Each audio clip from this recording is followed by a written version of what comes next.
Okay, puntahan natin yung apartment namin na ginagawa ni JP sa taas. So, hindi pa ito matapos ng diretso kasi nga, unti-unti lang dahil lack of budget. Yun talaga yung totoo.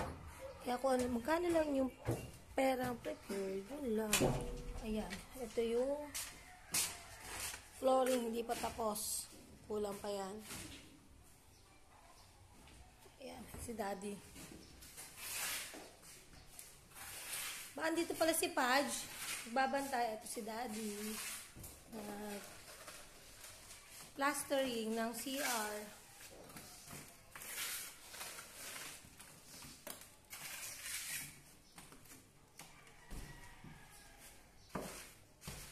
Pogi ng construction namin, eh. Construction world. Daddy!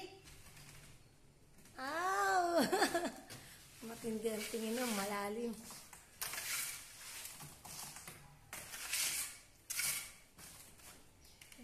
Sabi kong plastering. Kalawang skilled. Ano, Daddy? Daddy? Galawang skilled, ano? Ayun. Ha? Kailan? Kain na tayo dyan. Huwag mo muna yung babae. Yan. Ganyan mag-plastering. Hinahagis-hagis lang. Ayun, no? Ayun, no? Parang gumagawa ng ano dito. Icing cake. Oh?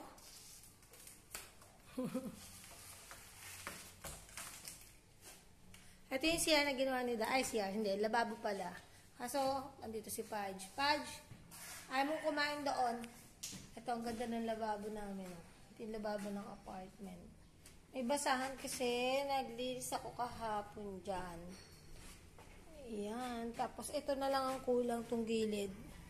Ito. Wala pang tiles. Lalagyan pa yan. May panlagay naman dyan eh. Diba? Ito pa yung mga kahoy. Di pa naaayos. Ito, gagawin tong table. O, malubog pa to. Actually, kaya pa to ng 2 kwarto sa loob. Yung mga cabinet na yan, yan yung gagamitin dito sa kusina. Ilalagay namin yan dyan. Built-in. Diba? Ayun. Bali ito, continuation to. Lagi naman continuation to apartment namin. Sabi ko nga, dahil sa kulang kami sa budget. Yung loob nito, yung iba niyan, nakaano na, madilim lang eh. Wala pang ilaw kasi doon di ko mapakita. Pero yon ay naka-plastering na yung loob ng CR. Pero, ano, hindi fully finish. Kalakalati lang din. So, tatapusin din yun. Ayan. Yung pala kailangan nun. Kailangan pala may harang yun doon. Labis. So, meaning, magpuputol pa tayo.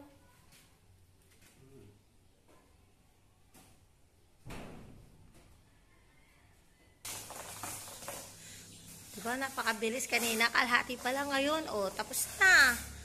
Kikinisin na lang.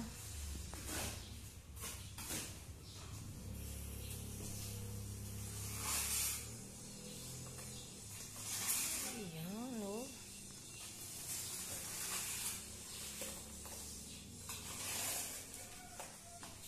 Ay, mamaya na ulit. Pagka may nadagdag na panibago bukod dyan. Daddy, mamaya ulit. Ulit yung CR na ginawa ni Daddy. Kunulang pa kami sa semento. Dahil Sunday ngayon, half day lang, hindi na kami nakabili. Focus na lang daw. Ito, nagkakabit na siya ng cabinet. Si Daddy. Nagkabit niya na yung isa. May susunod pa. Itong isang white, tsaka itong malaki. Yung CR, madilim nga lang. Ayan, ito kanina, tinapos niya to. Ayan. Pag ano, may pintura na rin yan. Wala pa lang tiles. Ayan. Hindi siya binuunan sa baba kasi lalagyan naman ng tiles yan eh. Ayan, hanggang doon sa may gripo. Ayan. Diba? Para doon mas matibay lalagyan ni Daddy doon sa taas. Kailangan ng hawak, di?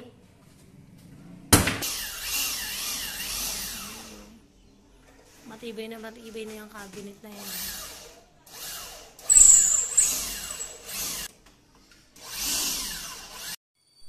Ayan, nakikita na ang kagandahan ng aming kusina, yung apartment. Ayan, oh. So, lalagyan to ng counter dyan. Diyan ilalagay yun. Tapos, ayan, ilalagyan na ng, ano ba tawag yan? Nilelibera na ni Daddy. Nakikita na, pintuan na lang ng CR. Ayan yung cabinet na pininturahan ko. Diba ang ganda? Tapos gripo. And then yung tiles sa gilid ng lababo. Ayun, wala pa. Tapos yung CR, pipinturahan ko na lang. Tapos tiles din. Tapos na to. Linya na, ayusin na lang yung linya ng mga kuryente. Okay, si Daddy. Gagawa naman siya ng table corner para dito sa aming apartment. Baby, kalma. Baby, kalma. Tapos to, ano na, CR na lang. Tsaka binil pala yan, yung ating kusina na yan. Para hindi lagi babasa. Lalagyan mo dati pinaka-suporta. Ano? Matawag dyan? Angle, ano? Angle wall. Okay, oo nga eh.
Thank